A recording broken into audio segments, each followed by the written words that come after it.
Welcome everyone to our Business and Finance Career Panel, brought to you by Career Connect Southwest at ESD 112. This is the second in a series of 7 virtual career panels available here on this YouTube page. We hope these panels will familiarize you with some jobs and maybe even help you choose your own career path. Thank you to the middle school and high school students who submitted questions for today's panel. I'd like to introduce you to our host, Scott Culbertson. Hello, everyone. I'm very excited to have this panel. We were just discussing before we started this session, and we have almost 150 years of experience between the folks who are going to be answering your questions here today.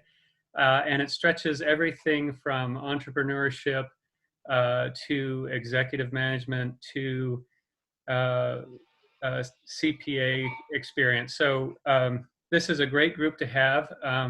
We're really honored to have you here.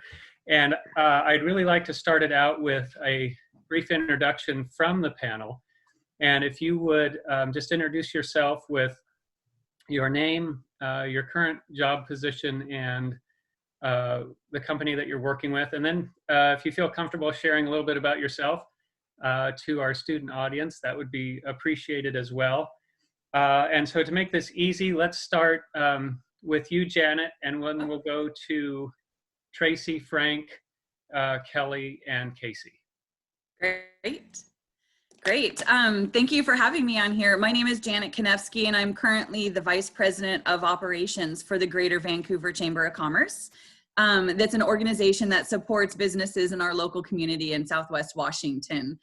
We do a couple of things. Actually, we do quite a few things, but a lot of it revolves around supporting of our businesses, wherever our businesses are at, whether it's on advocacy. So when you look at what's happening at your state capitol, and working with our legislative officials, it could be putting on programs to help those small businesses. Timely right now, working on programs to help those restaurants and retailers that are being really hurt by COVID. So our organization is flexible, but our whole goal is to support the business community. I've been here at the Chamber of Commerce for a little over a year, and I spent the last 15 and a half years as the Deputy Director and International Marketing Director for an international trade association. So one of the things that I love to do when I wasn't traveling around the world working on business matters was letting our youth know the opportunities that exist, not just here in our community, but what you can do overseas and what you do now really does matter.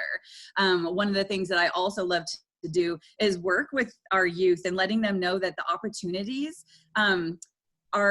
are there. And a lot of our youth don't understand that they can right now probably go toe to toe with some 30 and 40-year-olds for some jobs that are out there. And I think that is what I want people to know, is that there is hope out there. There's also a lot of possibility if you hone your skills, look at what you want to do in the future and use that academic education in order to get there. It's possible, and I've seen some really great things happening with those high schoolers that are graduating and moving on to the next level, even at the White House level or in a really big role internationally, even as a young person in business. So I'm excited to be here and maybe share some of that throughout the day. Great. Thank you, Janet. Tracy? Hi, I'm Tracy Sherman, and I'm a certified public accountant, which means that I do taxes currently from my home. I've worked for corporations. I've been the CFO of a nonprofit agency, and I kind of fell into my job. I don't know how you fall into becoming a CPA, but I had no idea what I wanted to do when I was in high school, and I got a job in a warehouse, and I worked my way up. So I started at the bottom and worked my way up. And like Janet says, with all those businesses she's working with, every one of those businesses needs an accountant, and they all pay taxes. So it's a job that gives great job security, and you can do it from your home or you can travel all over the world. So it's very cool in that regard. Great. Thank you. How about Frank? Hello, my name is Frank Aff, and I am the founder and principal owner of AOA, and so we are a company that helps businesses with solutions to basically improve how they operate and be more profitable and active in the community, et cetera. And I actually started most of my career has been in operations. I started as a cable splicer or a technician in the Washington International Guard, really laid the foundation for my career, which went to work for GTE, which became Verizon, and paid for a lot of my education, and really through my master's in business, and then really got a chance to work up and be promoted up into senior leadership. And so a chance to really see a lot of different aspects of the job. And I'd love to encourage young people to really look at what are the things that they naturally are passionate about. And so hoping to help with that today. On the personal side, I'm a dad. I've got a 19-year-old daughter who's a freshman in college, and a almost 16-year-old son who's a sophomore in high school, and married, and have a couple of pups in the house. So awesome. Thank you, Frank. Kelly, how about over to you? I'm Kelly Bruce, and I am currently, and actually the last 5 years, an owner of an Allstate insurance agency. And with Allstate, we're all independent business owners. So it's been a real challenging struggle to really learn a new industry, but so fulfilling because my passion is really helping people. It's not about selling insurance. It's showing people how to protect not only their cars and their homes, but their families. So it's really an all-encompassing kind of care, I guess you could say. Prior to owning my Allstate insurance agency, which by the way, I just recently moved to downtown Washougal, which is really an exciting venture for me because I am a 27-year resident of Washougal. Prior to this, I owned a restaurant in downtown Camas, had that for 15 years, and still do a little bit of catering. Wine is my passion, love to talk about it, sell it, have a little few, because of COVID, looking at some other entrepreneurial virtual ideas, because obviously through this pandemic, we're all learning new creative ways to deal with running a business, running our lives, and staying mentally and physically healthy. So that's been a huge door open for me in terms of not knowing that today is really our new reality, and it's not going to ever go back to what it was before. So just really learning and being creative to figure out how to move forward and be successful in our environment today. So prior to that, I worked at Boeing as a business manager. I was a marketing director at Costco. And while I was at Boeing, they paid for my master's degree, and I feel just so fortunate for that. So, and then, right out of college, I was a manager in a department store. So I've had a lot of different experiences, but where I've landed today is probably where I am the most happiest. And it's really about taking care of people. And that was a crazy transition from a restaurant owner into insurance. But what I learned about that is that I'm taking care of people, and it's what I love to do. That's fantastic. Yeah. Thank you, Kelly. And we're going to get to a question that asks about the path that you all have taken. So that's a great lead in. Casey, how about you? Sorry, I was on mute. Because I'm working from home during COVID and I'm homeschooling. So I'm going to add homeschool teacher to my resume for today. I am the co-founder of Foodie in Training, a company that I started with Kelly, and also a marketing consultant. I'm a graduate of Washougal High School. I followed a very non-traditional path from high school to self-employment. I went into marketing straight out of high school for a local company. They helped pay for my schooling, went to school full-time at night, and got 3 degrees, which I use every single day to help industrial manufacturing firms market themselves, position themselves. And one thing I have to say about this panel that I love, thank you for having me, but I love that you put marketing and business together because there's for so many years on my path, I noticed that marketing was put into a separate category from business development. And really, one of the things I've learned over the years is that everyone who answers the phone is in marketing. Mm-hmm. And so I think understanding that if we're going to be talking about marketing, that's the one thing that I wanted to communicate to every student who's watching this, is that every person who touches the product, every person who answers the phone, we're all in marketing today. And it's a very exciting time to be here. Great. Yeah, that's very true. All right, so thank you all very much. As you mentioned, this is a panel with broad knowledge. The first question, and just a note for our students, in case you don't hear your question verbatim, it means that we had several along the same theme, and I'm paraphrasing. So the first one will go to Kelly and to Casey. The question is, what caused you originally to go into a small business startup operation, and was it a specific event, or was it a sort of a lifelong yearning that you've had since you started thinking about your career path? Kelly, do you want to take it, or should I? Yeah. That's part of being partners right there. Is pushing one person in front. I'm going to gush about Kelly for a second, so I'll take it. Kelly is amazing at creating experiences for people. And that's really the basis for our company, Foodie and Training, is the experience of food, the experience around the table. And at the same time, that's been the most difficult thing to kind of put our finger on and communicate to people. Kelly and I are both, Mark and Stephanie, the third founder of our startup. All three of us have marketing degrees, and all three of us struggle daily to put our finger on what it is about our particular company that will make people want to come buy our product. And so the conversation I remember very clearly. I was helping Kelly with her marketing for her restaurant in downtown Camas. She had a very successful restaurant. People loved her food. When she decided to do something different, everybody wanted her recipes. And she could do a cookbook. We had talked about that for years, but we wanted to zag.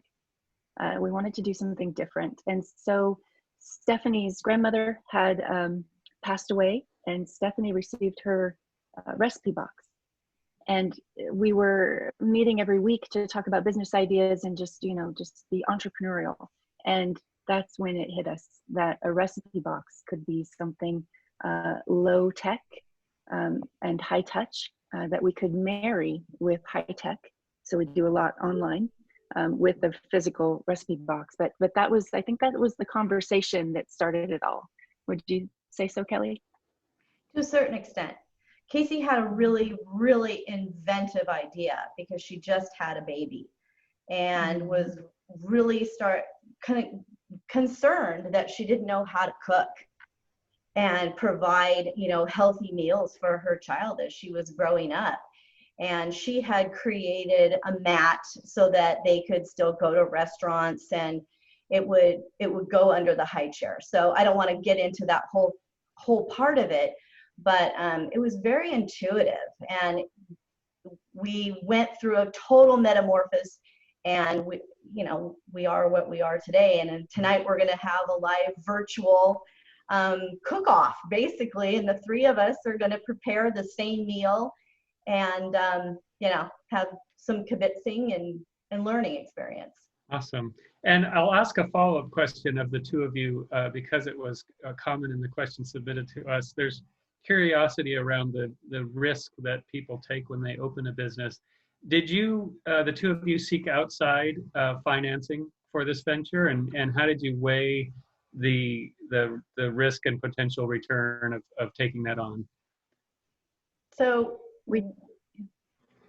I'll start, Casey, and then you pick up, because your experience is quite a bit different than mine. I was a marketing director at Costco, and my husband and I had adopted our son from Korea. And he had just started a new career, And because I was in the Portland metro area, and I was just feeling very stagnated with my growth and opportunity with that company. And I knew that I probably needed to move to Seattle, but it just, for my family, wasn't the best choice. So I started to feel like my fire was starting to dwindle away, and the embers were, it was time for me to make a change.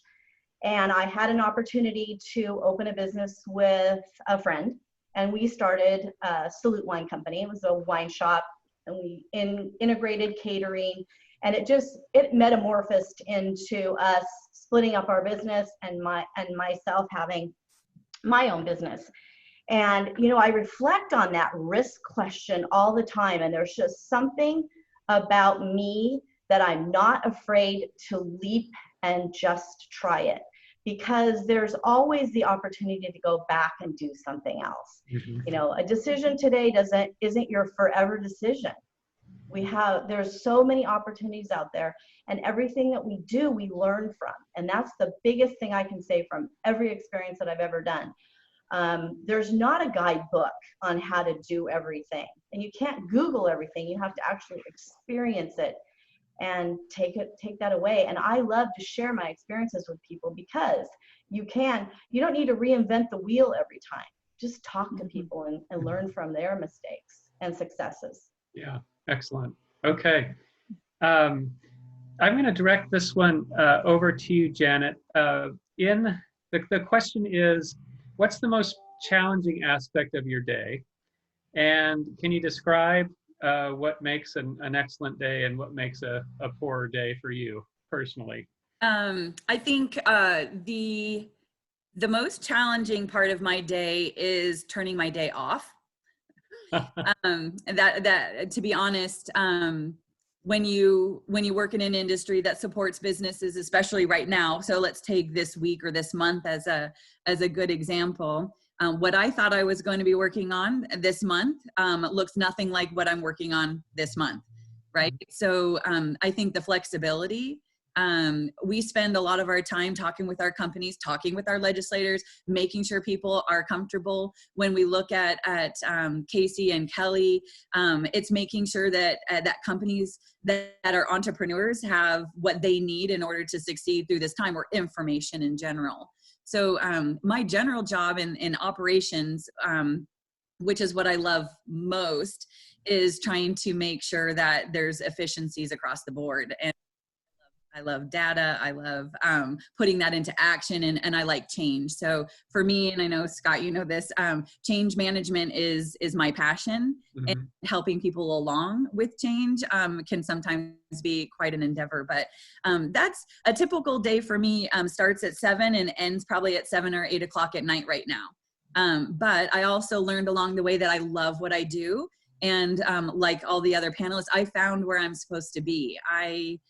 When you enjoy what you do, it really is not like going to work. If I have free time, literally I call up friends and try and help them with their companies, right? Because that's what I do with my free time, because seeing other people succeed is important. And I knew early on that I did not want to be an entrepreneur. So for those entrepreneurs who take that leap, we need that in our community, and we find that so vital.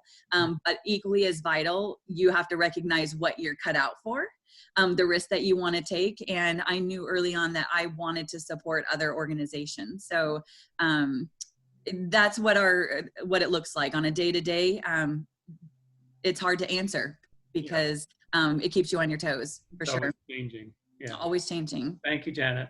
I'm going to direct this next question to Frank, but Tracy, I'd also like to get your thoughts on this as well.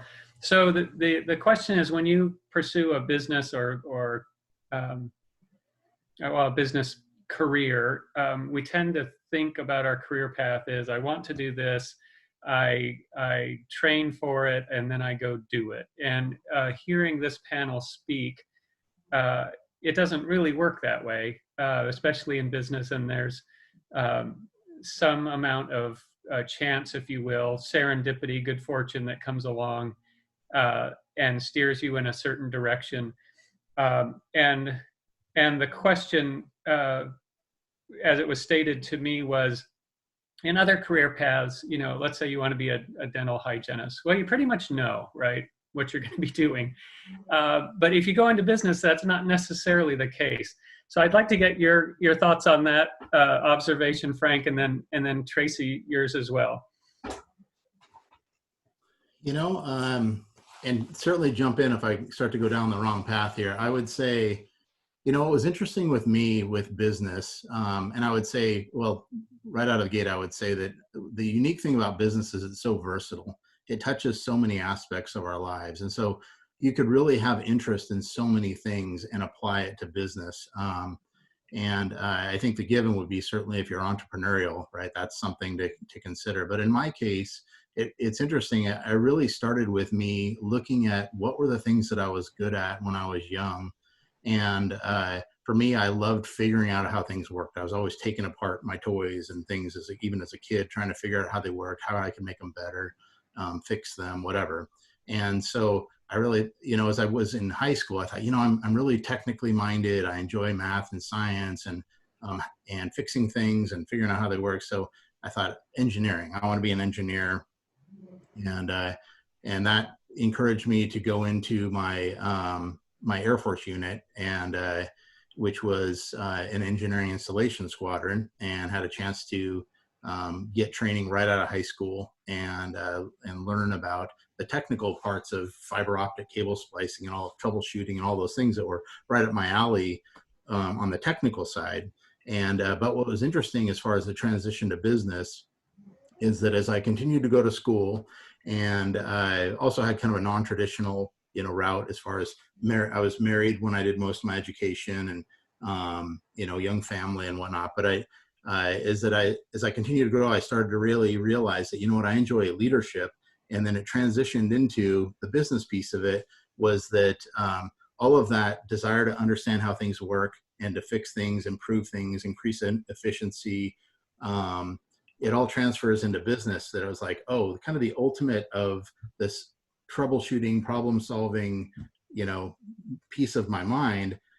I mean, what better than in business when you're working with people and processes and coming into an organization and understanding, trying to understand, okay, how do they work? What are the things that are causing problems, et cetera? So I think it can really look different for a lot of different people, but particularly where I'd encourage anybody to really look at, hey, what are the things that I'm naturally interested in? If you get, you know, a half an hour that you can do anything, what is that? And what draws you to that thing? Really look at that, or the things that you tend to be strong at, or the things that you struggle with. I mean, by all means, you wouldn't want to take a job just because, oh, this makes money, but I'm going to be fighting that the rest of my life because I'm really not interested, or I'm not naturally talented in it.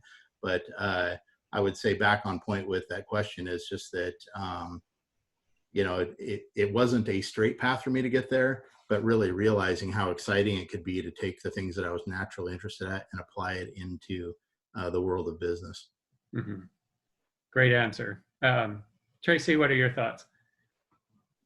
I come from a similar background as Frank. I got married a year after high school and started a family pretty quickly. And so when I started work, I was at the bottom of the food chain. And one of the things you learn quickly is to surround yourself with people doing the things that you want to do. And how did they get to where they were?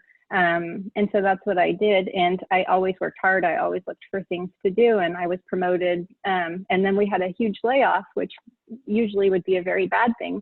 But because I was working hard, our CFO saw something in me and said, why don't you be our financial manager? Because by that time I was doing clerking and accounts receivable and payroll. And so I was actually promoted to financial manager because they needed to cut costs. And why not hire the kid without the degree? Because I can get her for cheap. So then they paid for my degree, which changed my life, because I learned everything I needed to learn on the job, but I needed the credibility of a degree to hang out with the people in the circles and have them just have faith in what I was saying. And so that degree gives you a lot of credibility in that regard. You're going to learn what you're going to learn on the job. School didn't really help me as far as that goes, but it did give me the credibility that I needed and helped me be more of a critical thinker. I also I've always loved writing. And so as an accountant, you're like, well, why do you write? Well, if you look at financial statements, there's a lot of writing that can be done. And like Kelly and Casey, I love helping people. And so I love helping businesses figure out what they need to do to get started. A lot of people don't come to an accountant until it's too late. And so if you can find somebody that can network you with those people and help them create a business plan and a break-even point and let them know what they need to do in order to be successful in their business before they start it, it can make a huge difference, and that feels really well. So I always look for different opportunities. Writing took me to, I was able to write for the Huffington Post. I wrote for different newspapers. I wrote accounting articles. Just in my genre, and then moving outside of that into things that were more personal to me. So I've always been able to incorporate the things that I love into my work. That's great. And I think one common theme between the answer you gave and the answer that Frank gave is that you don't necessarily have to have a degree. You have to have the knowledge to prove yourself, and then you'll be recognized because the company or entity, whatever it is, sees value in you having proven that you have the knowledge. So that's really important. Thank you for that. Janet, did you want to add something? I did. I think from piggybacking on what you just said on the degree, for me, that was really important. Working hard we can't stress that enough. And I think all of us would encourage that nowadays, putting your time in, putting your dues in. When I first started out, I knew I was going to be a doctor. I was in medicine. So when I went to college, I knew 10 years before that, that's what I was going to do. I was putting my resume together in high school, doing extracurricular activities in order to look good for the Board of Medical Examiners. I knew what I was going to do. I do nothing right now that I thought I was going to do back then. And for me, that was really important. So when I took when I went to college, I was studying for my MCATs, and I decided I was going to take a job. And I ended up taking a job at an international trade association. And I remember the day, and that was just to make money. I wasn't planning on staying there. And then I got on a plane to Washington, D.C. for a meeting. And I sat in row 21C, and I'll never forget this. In the back of the seat was The Economist magazine. I didn't read The Economist, who in their early 20s read The Economist. But there was an article about the World Trade Association. And I was working for an international trade association, and I was hooked. And I realized pretty soon after that, I loved international business. I was good at it. I recognized I was good at it. And it started a whole new course for me. So I say that's really important for people to understand. You might have a path in your brain on where you want to be, but let what you do, like Frank says, let that take you. That's where you get happiness in your job, and where you can really make a difference. If I didn't follow that, who knows, where I'd be right now. But I'm definitely happy with the decision that I let my career take me. And really quick on your comment regarding not always needing a degree. I always felt in the course of my job when I was working, whether it was in Washington, D.C. with some pretty powerful people, I never felt like I was meant to be there. When they would introduce people, they were introducing people with, doctorates and from George Washington University. And I felt this small sometimes being on a panel. But after 10 or 15 years of being an industry expert, I had no problem sitting at the table with White House officials and being one of the industry experts. And that takes time and confidence, but it also takes a lot of belief in yourself that you did choose the right path and you're meant to be there. So degrees are great, and they do help us find purpose or get at that table. Mm-hmm. But I think it's the confidence in your expertise and making sure that you're always getting that expertise that can help you get to that table. So that was my experience, and it's done me well so far. That is really great insight. Yeah. This next question I'm going to open up to the entire panel. It's one that I almost excluded, but then I thought, no, there's something here. And the question was, isn't business really just common sense? And so I thought that was so interesting once I thought about it. So I'll turn it a little bit and add to it. What do you think are the key key knowledge pieces of success that have enabled you in your careers? It's another way of asking the same question, but the question as submitted is, isn't business really just common sense? Anybody's welcome to start with that one. Can I start off real quick, Scott? Sure. Because I do taxes and I see many self-employed people's income statements and tax returns and how much money they're making. Business is not just self. What did they say, Scott? Common sense. Common sense.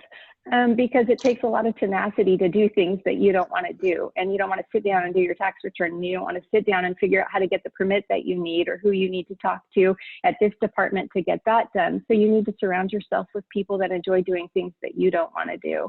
And it's more than common sense. It's a lot of tenacity and a lot of risk taking. Mm-hmm. I'd like to add. Oh, sorry. Wow, Casey. All We're right, on you the go same first. line. Is being proactive is so important. Forecasting, having a plan, but also remembering that that plan is a moving target. You can't ever expect your plan to never change. Like every day, especially in, with the craziness that's going on right now, at every end of day, I go through my notes and they're like 5 pages. It's just been so much customer service lately, and make my plan for the next day so that when I go in the morning the next day, I already know the things that I have to do. However, I also have in the back of my mind that next phone call, when it rings, and it's usually ringing as soon as I walk in the door, that's probably going to shift my whole day because there's going to be some fire that I need to put out. But as a business owner, you need to be proactive in knowing that those fires are going to be there, and then being organized. So there's just a lot of elements to it. Common sense is amazing. Yes, you need common sense to be successful, but it's way more than that. Yeah. And Casey? I'm going to hang on that word because we're talking about marketing too. Your common sense is not your customer's common sense. And I think that's a really tough lesson to learn with Foodie and Training as a startup. We got stuck there. We thought that the recipe box, we could make it so cool that everyone would want one on their counter because that's what we want. That's our common sense. That's what we see. What we found though, and a lot of what was just said about just going out there and doing it and figuring out what works really fell into play for us because we spent a year doing First Fridays in downtown Kanaskie, and it was a slog for us sometimes because we really just had to show up and be there. And we learned by talking to people and watching their reactions that they weren't interested in that box at all. They were interested in the recipes and they were interested in being part of a club. I'm not really community minded. I'm more of an introvert. So that is not my common sense at all. I had to wait and listen and put something out there for them to react to. I think that's where a lot of entrepreneurs get really stuck. Someone, a great mentor, I saw one of the questions about, did you have a mentor? Was huge for me. Mentors made me everything I am today. But one of them said, he called it belly button gazing. And I think that's a really great term because that's what you want to avoid. That's when you take your common sense. My definition is that's when you take your common sense and you put it as a filter over everyone you meet.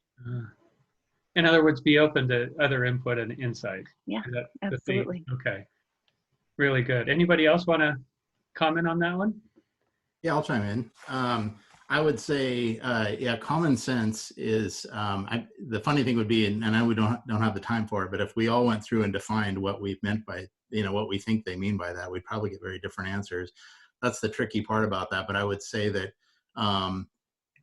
you could go in as everyone who's answered this question has spoken to different elements. Business can be, just like human interaction, can be simple at times, but very complicated at times. And business is definitely not an exception to that rule, in that I would say really kind of keying off of two things that Casey brought up was that relationships, I would say, are key. Whereas you might have a clear plan.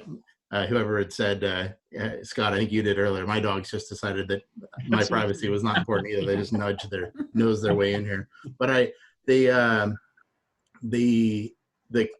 really, I would say one of the pivotal things in business, whether you work for a corporation or a smaller private company, or you own, start your own company and you're trying to attract business and establish business, relationships are going to be key. Probably one of the most foundational things. Yeah. Casey had also spoken to mentorship, and I would say that is one of the also in my experience in my career, one of the key aspects of success is finding someone that is not only going to be able to give you, that's further down the road, that can give you insight and wisdom and help you with direction, kind of raise the bar. I mentioned that I have my master's. It wasn't even on my radar. I was like a C, a 2.0 or 2.2 student in high school. Didn't take school seriously. It wasn't a priority to me. And, once I started going to college and paying for education, then all of a sudden I thought, oh, this is important, right? I'm paying for this. And, and turn that around. But as I was finishing up my bachelor's degree, my mentor was like, have you thought about this? And raised the bar for me in a way that I wasn't even on, something I was looking at, because Verizon at the time paid 100% for your books and tuition. Wow. And he said, in 2 years, you could knock this out. Your daughter will be 3 years old, won't even realize, how much time you've been absorbing into, studying. And then it's done, and Verizon will have paid for all of it. And so it really helped me. But beyond the direct advice and raising the bar is having an advocate, people that are advocates for you, building those relationships. If you're trying to start a business, something may seem so basic, but yet you'd be scratching your head, just like Casey spoke to, that it's like, why don't they want this? This is so amazing. Mm-hmm. But you've got to, develop relationships and listen and pay attention. What is it that my boss or the customer wants? It's so important. Yeah. And the last thing I'd say on as far as relationships would be two things. One, on mentor, it doesn't have to necessarily be your boss. If you're working for someone and they're an amazing boss, or you like your job, but it's clear that they're not an advocate for you, or they're not equipped, maybe they don't have the skill set. I've worked for a few high level, executive level leaders that are very sales focused. But I was the senior operations leader. They weren't the person that could really give me guidance operationally.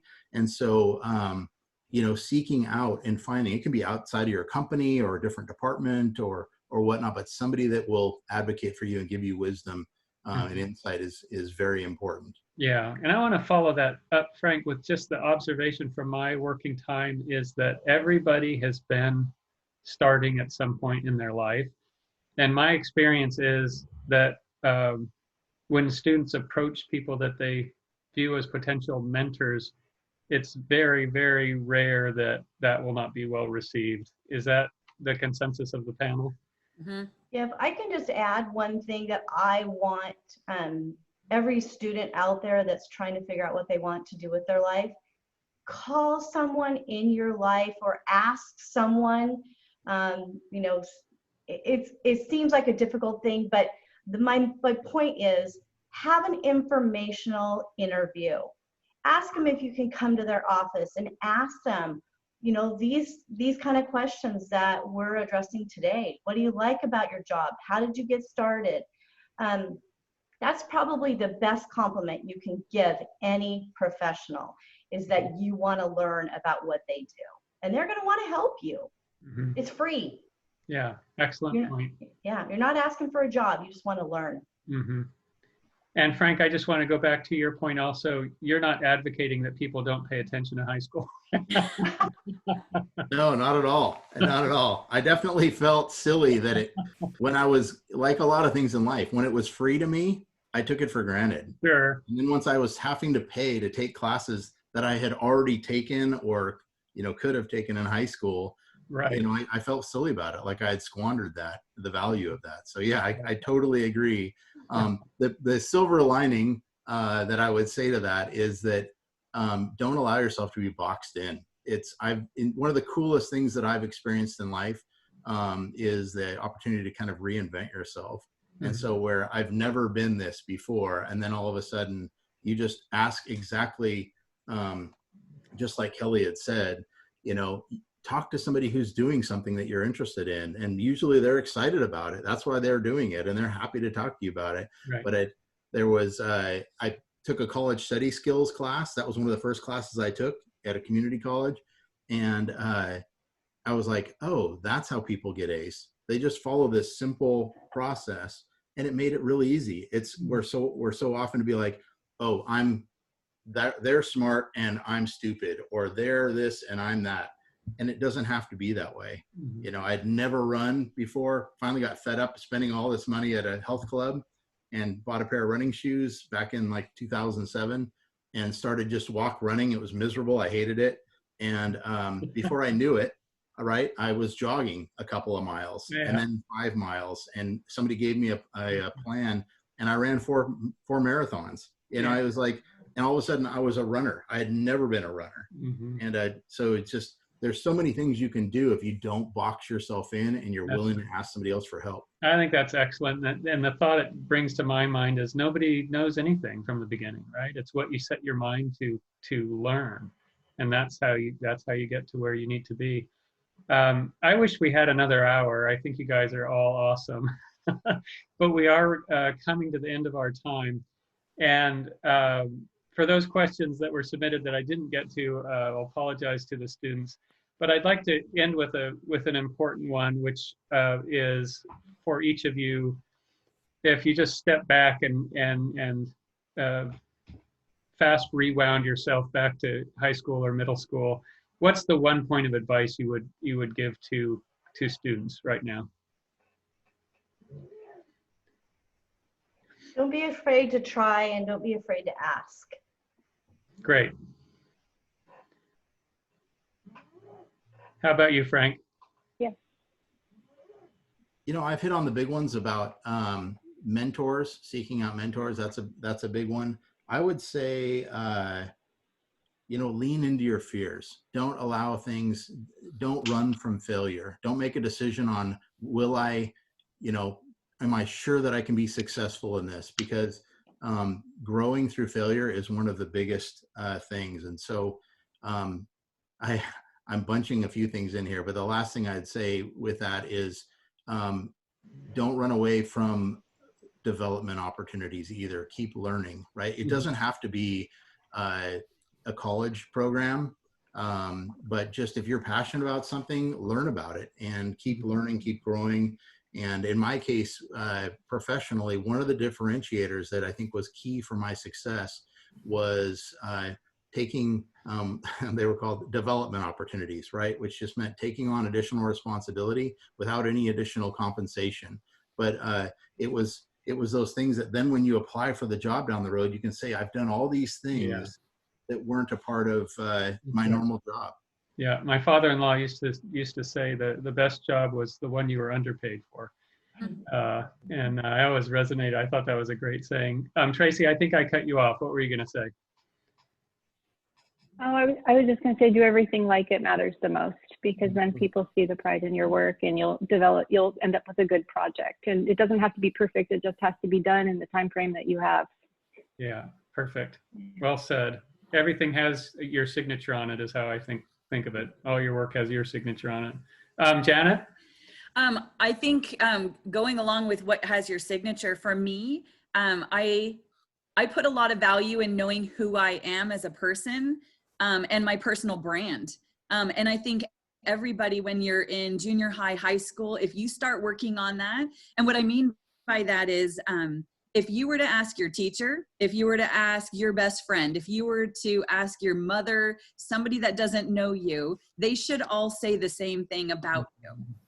Leave no question to it. So if somebody were to ask about me, I work really hard that people know that I'm honest, I'm straightforward. I will always be there to help. and I'll always look for A to B in the straight line. And I don't mince words. That's me. That's not everybody else. But I know that you can ask anybody in my life, work or personal. And I think that will go a long way if you start working on that now. And I've seen high school students really start working on it, and the power that it's given them to shrug things off, or 100% no, they wouldn't believe that about me. It doesn't even matter what it is. It could be a rumor on the playground. It can be a rumor in high school. But if your friends can defend you and say, that doesn't sound like Janet, she would never do that. That's what we want in the business world, and that's what we want in our personal lives. So for me, that's knowing your personal brand, and if they can work on that, that can be pretty incredible. Yeah, and for those of you who I've worked with, I do feel like I know your personal brand. And it's high. Casey, I'll give you the last word here, and then we'll turn it back over to Chad. Oh, wow. Just wrapping up Janet's comment, saying it's one of my favorite quotes, so I wanted to share it. The only true sense of stability in this world is knowing who you are at the core and being willing to change everything else about yourself except that core. It's on my office wall, and I think it's really important. Although who you are now is not who you're going to be in 10 years. So, take that with a grain of salt and be able to change it too. Yeah, I like that saying a lot. Very well said. Well, I want to just say thank you so much to all of you for being here for an hour. Like I said, I feel like I could talk to you for a few hours more. Whether you'd want to or not is another question. But I will just say again, thank you. And for the students who are watching, keep watching. Next week, we'll be doing our animal health panel. So we're excited about that. And Chad, any closing words for us? Yeah, thank you, Scott. And thank you to our panelists for such a great conversation and discussion. Next week's panel features professionals from the animal health world, like we talked about, like Scott mentioned. If you have questions for those panelists, please ask your teacher for the link to submit your question. Thanks everyone for joining us today, and check back next week for our next virtual career panel. So from all of us at Career Connect Southwest at ESD 112, thank you very much for your participation in the career panel.